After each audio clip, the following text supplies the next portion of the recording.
मेरा नैतिक दायित्व है अपनी पार्टी के लिए हमेशा खड़े रहना और मैं हमेशा खड़े रहूँगा, इस बात में कोई दो राय नहीं है। इसमें सब कुछ ठीक नहीं चल रहा है क्या? नहीं, कांग्रेस में सब बढ़िया चल रहा है। मेरी व्यक्तिगत लाइफ में ठीक नहीं चल रहा है, उसको ठीक करना चाह रहा हूँ। तो विधानसभा शुरू होने से पहले भी तो आप रिजाइन दे सकते थे ना। अचानक से 20 सत्र में आपने क्यों इतना ज्यादा बीजेपी को मुद्दा दे दिया? सारी जो स्थिति उत्पन्न हुई 3:15 बजे मुझे मेरी ट्रेन थी, उसके रिजर्वेशंस थे, मेरे पारिवारिक प्रोग्राम्स थे जो नहीं मैं कर पाया अटेंड निम्न कई सारे कारणों से। आप चाहोगे मैं वो सारे डॉक्यूमेंट शेयर कर दूंगा। 3:15 के बाद ही ये थॉट मेरे मन में आया कि ना विधानसभा में सही कार्यवाहियाँ चल रही है, ना मैं अपने परिवार को क्षेत्र को समय दे पा रहा हूँ। तब मैंने सोचा कोई भी कलेक्टर बिना पैसे लिए काम नहीं करता। इस संबंध में मैंने प्रश्न पूछा और इस पर एक ईमानदार मंत्री है करण सिंह वर्मा जी ने भी ये बात कही कि हाँ थोड़ा बहुत लेन देन तो चलता है। देखिए कितनी ईमानदारी से उनने कितनी जिम्मेदारी की बात कह दी, जिम्मेदारी के पद पर। तो जब मैंने प्रश्न पूछा उस प्रश्न को रिजेक्ट कर दिया गया। भाई मेरा प्रश्न गलत था क्या? बीजेपी के नेता कह रहे हैं कि आपका स्वागत है पार्टी में। रामेश्वर शर्मा जी ने कहा कि लाल परेड के ग्राउंड की तरह खुला हुआ मैदान है और उसके तुरंत बाद कह दिया वैकेंसी नहीं है। तो मुझे लगता है कि उनको शब्दों का चयन नहीं आता है, बड़े भाई हैं, लेकिन उनको शब्दों का दोनों चीज़ें एक ही लाइन में कह रहे हैं भी और नहीं भी। दूसरी बात, वैकेंसी का प्रश्न तब उत्पन्न होता है जब किसी ने वहाँ पे आवेदन किया हो। भाई मैंने तुम्हारे दरवाजे आवेदन किया नहीं, हमारे पास बहुत वैकेंसी है। अगर किसी को आना हो, रामेश्वर भाई योग्य हैं, उनको मंत्री भी नहीं बना रहे हैं, इतने समय से बेचारे अंदर कुंठा में हैं, पीड़ा में हैं। यहाँ मंत्री अभी तो नहीं बना सकते, 28 में ज़रूर बना सकते हैं, लेकिन यहाँ आ जाएंगे तो अभी आपका नंबर सीनियरिटी में लग जाएगा। कि जब से मैंने राजनीति में कदम लिया है, मैंने भाजपा में जाने का मेरे मन में विचार भी नहीं आया है। और जब मैं कोई बात कहता हूँ तो डंके की चोट पे कहता हूँ। भाजपा से नीतिगत रूप से लड़ाई लड़ने में मैं सबसे आगे आपको कांग्रेस से मिलूंगा। कांग्रेस विधायक हेमंत कटारे इस वक्त हमारे साथ है। सर थोड़ा आराम से जवाब दे दीजिए, बहुत दिनों से सुबह से आपसे बात करने की कोशिश कर रहे हैं। ये बताइए किसी बात को लेकर नाराजगी थी क्या? इसी वजह से आपने इतना बड़ा कदम उठाया? नहीं, कोई नाराजगी नहीं थी। मेरे मन में ये भाव था कि मैं अपनी जिम्मेदारी के प्रति पूर्ण समय पूर्ण निष्ठा से नहीं दे पा रहा हूँ और मुझे लगता है और ऐसा सत्य भी है कि मेरी पार्टी में मेरे से कई योग्य विधायक हैं, तो उनको भी अवसर मिलेगा तो मैं बहुत खुश हूँ। लेकिन ये कहा जा रहा था कि ऐसे कयास लगाए जा रहे थे कि शायद नेता प्रतिपक्ष उमंग सिंगार से, पीसीसी चीफ जीतू पटवारी से आपकी नाराजगी है। राहुल गांधी के दौरे से ठीक पहले आपने इतना बड़ा कदम उठाया, इसको लेकर कयास लगाए जा रहे हैं। राहुल जी का दौरा बना है शाम को, जीतू पटवारी जी दिल्ली में थे और उन्होंने मुझे ये बात बताई। उनका जब दौरा बना है तब उसके पहले तो मैं अपनी बात कह चुका, तब तक तो दौरा बना ही नहीं था, किसी को भी नहीं पता था। शाम को दौरा बना तब ये बात भी मुझे पता चली। और रही बात मेरी नाराज़गी किसी और अगर होती है मेरी नाराज़गी तो मेरा स्वभाव है नाराज़गी को मैं उचित प्लेटफॉर्म पे व्यक्त करता हूँ, इसलिए मेरी कोई नाराज़गी किसी से नहीं है। कांग्रेस में सब कुछ ठीक नहीं चल रहा है क्या? नहीं, कांग्रेस में सब बढ़िया चल रहा है। मेरी व्यक्तिगत लाइफ में ठीक नहीं चल रहा है, उसको ठीक करना चाह रहा हूँ। लेकिन सर ये कहा जा रहा है कि भारतीय जनता पार्टी के तमाम नेता कह रहे हैं कि आपका स्वागत है। डिप्टी सीएम राजेंद्र शुक्ला ने भी कहा है कि आपका बीजेपी में स्वागत है। हाँ तो स्वागत कहना, आ जाओ मेरे घर आके स्वागत करो। कि ना ये स्वागत फूल खाने के साथ होता है, ऐसे मुंह से स्वागत तो कहना कोरा स्वागत मत करो, घर आओ खाना लेके। डिसीजन पे अडिग रहेंगे आप? कांग्रेस पार्टी के साथ ही रहेंगे या फिर कभी ये डिसीजन बदल भी सकता है? डंके की चोट पे कांग्रेस पार्टी के साथ रहूंगा। इसमें आप जो है इस प्रश्न को आप नोट कर लेना, भविष्य में इस प्रश्न की पुनरावृत्ति मत करना। जो आज उत्तर है यही भविष्य में रहेगा। मैं पार्टी के साथ हूँ, वफादारी से रहूंगा, हमेशा रहूंगा। विधानसभा शुरू होने से पहले भी तो आप रिजाइन दे सकते थे ना। अचानक से 20 सत्र में आपने क्यों इतना ज्यादा बीजेपी को मुद्दा दे दिया? सारी जो स्थिति उत्पन्न हुई 3:15 बजे मुझे मेरी ट्रेन थी, उसके रिजर्वेशंस थे, मेरे पारिवारिक प्रोग्राम्स थे जो नहीं मैं कर पाया अटेंड निम्न कई सारे कारणों से। आप चाहोगे मैं वो सारे डॉक्यूमेंट शेयर कर दूंगा। 3:15 के बाद ही ये थॉट मेरे मन में आया कि ना विधानसभा में सही कार्यवाहियाँ चल रही है, ना मैं अपने परिवार को क्षेत्र को समय दे पा रहा हूँ। तब मैंने सोचा इतनी सफाई क्यों देनी पड़ी आपको कि हाँ मैं कांग्रेस पार्टी का ईमानदार सिपाही हूँ? बहुत भारी भरकम कयास लगा दिए थे रंजनानी जी, मैंने आपने भी लगाया, भारतीय जनता मारे पार्टी थे ने लगाया और लगातार आपके जिस तरीके से बातें हुई उसको लेकर, इसीलिए भाजपा के कयास फालतू हैं, निराधार हैं।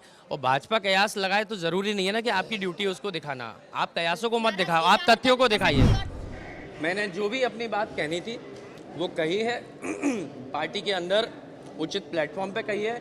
आदरणीय हमारे जो नेशनल प्रेसिडेंट है मल्लिकार्जुन खड़गे जी को मैंने विस्तृत रूप से अपनी बात, अपने कारण बता दिए हैं और मैंने ये बात सही है। अगर यदि कोई इस बात की पुनः पुष्टि करना चाहता है, जी हाँ, मैंने अपनी इस्तीफा स्वीकार हुआ है या वापस ले लिया आपने? मैं आगे बढ़ के पीछे नहीं हटता हूँ, मैंने इस्तीफा वापस नहीं लिया है। पार्टी का क्या निर्णय होता है ये मेरे हाथ में नहीं। हमारे पार्टी के इतने वरिष्ठ नेता हैं वो जो भी निर्णय लेंगे, आदरणीय हमारे नेशनल प्रेसिडेंट है, वो जो भी निर्णय लेंगे स्वीकार कर सकते हैं, अस्वीकार कर सकते हैं, या जो भी वो करते हैं, क्योंकि वो पार्टी के सर्वोच्च पद पर विराजमान है। वो जो भी निर्णय लेंगे, देखिए पार्टी मेरे लिए सर्वप्रथम है, पार्टी माँ समान है। पहले भी मैंने इस बात को कहा, मेरे पिताजी ने भी इस पार्टी के लिए खून पसीना एक किया। मेरा नैतिक दायित्व है अपनी पार्टी के लिए हमेशा खड़े रहना, और मैं हमेशा खड़े रहूंगा, इस बात में कोई दो राय नहीं है। क्या इस तरह का कोई दबाव है, क्या कारण क्या है? ठीक है, आपने कारण पूछा, उनने पूछा दबाव था क्या। मैं पहले एक चीज़ स्पष्ट कर देना चाहता हूँ, मैं दबाव में काम करता ही नहीं कभी भी। मतलब ऐसा मुझे नहीं लगता कि ऐसा कोई भी व्यक्ति, ऐसा कोई भी दल, या ऐसा कोई भी डिपार्टमेंट, या कोई भी कह लें, जिसके मैं दबाव में आऊँ या भविष्य में भी आ सकता हूँ, तो दबाव का तो प्रश्न उत्पन्न होता नहीं है।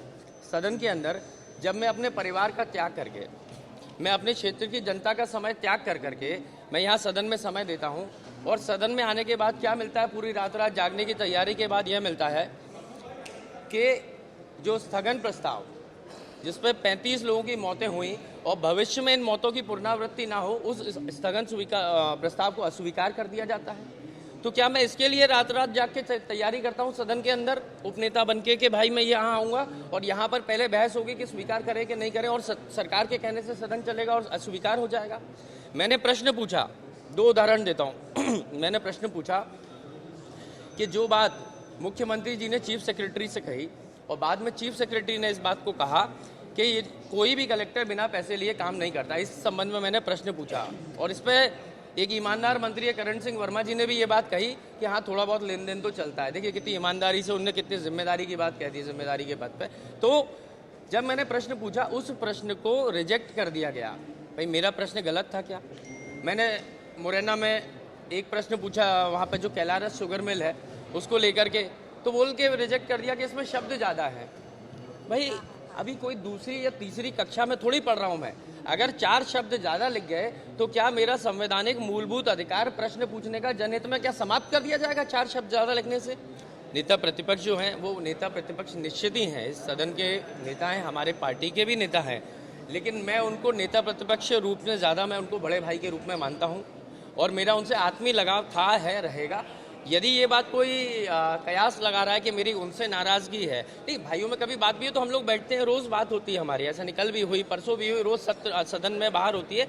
लेकिन इस चीज़ को जो मैंने बात कही है अपनी पार्टी प्लेटफॉर्म पे, उसको नेता प्रतिपक्ष जी से जोड़ के देखा जाएगा तो 1000% गलत है। बीजेपी के नेता कह रहे हैं कि आपका स्वागत है पार्टी में। रामेश्वर शर्मा जी ने कहा कि लाल परेड के ग्राउंड की तरह खुला हुआ मैदान है, और उसके तुरंत बाद कह दिया वैकेंसी नहीं है।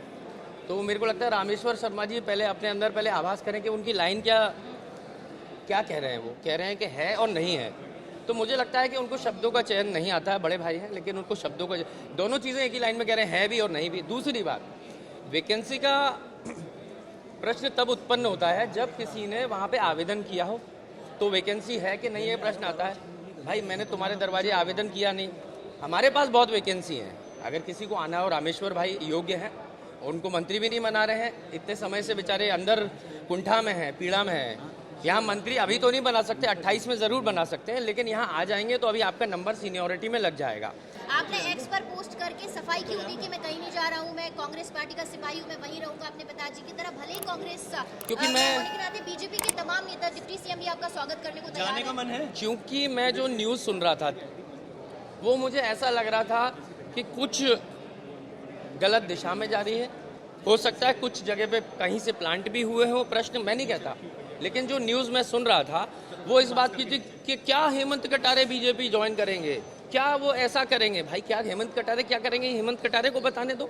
यदि आप लोग तय कर लेंगे तो फिर मैं क्या करूंगा? फिर आप एक जना हो यहीं से मेरे आप भाषण दे सकते हैं। कि जब से मैंने राजनीति में कदम लिया है, मैंने भाजपा में जाने का मेरे मन में विचार भी नहीं आया है, और जब मैं कोई बात कहता हूँ तो डंके की चोट पे कहता हूँ।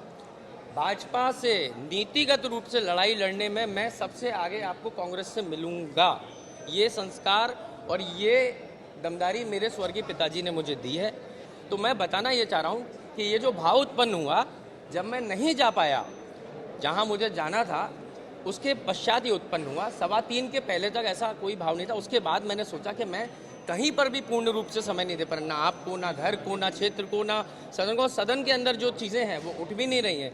तब शायद ये भाव आया, तो मैंने कुछ अपने निर्णय लिए, और मैं अपनी पार्टी का अंतरात्मा से ऋणी हूँ, रहूँगा। कटारे परिवार की पहचान अगर दी है तो मेरी पार्टी ने मुझे दी, और बहुत कम उम्र में मुझे वो मिला जिसको वो मांगने पे लोग नहीं मिलता, सालों साल वो मुझे मिला। इस सम्मान के लिए मैं कभी भी अपनी पार्टी से पीछे नहीं हट सकता। आज जीवन पर्यंत मैं पार्टी का साथ दूंगा पूरी ताकत से।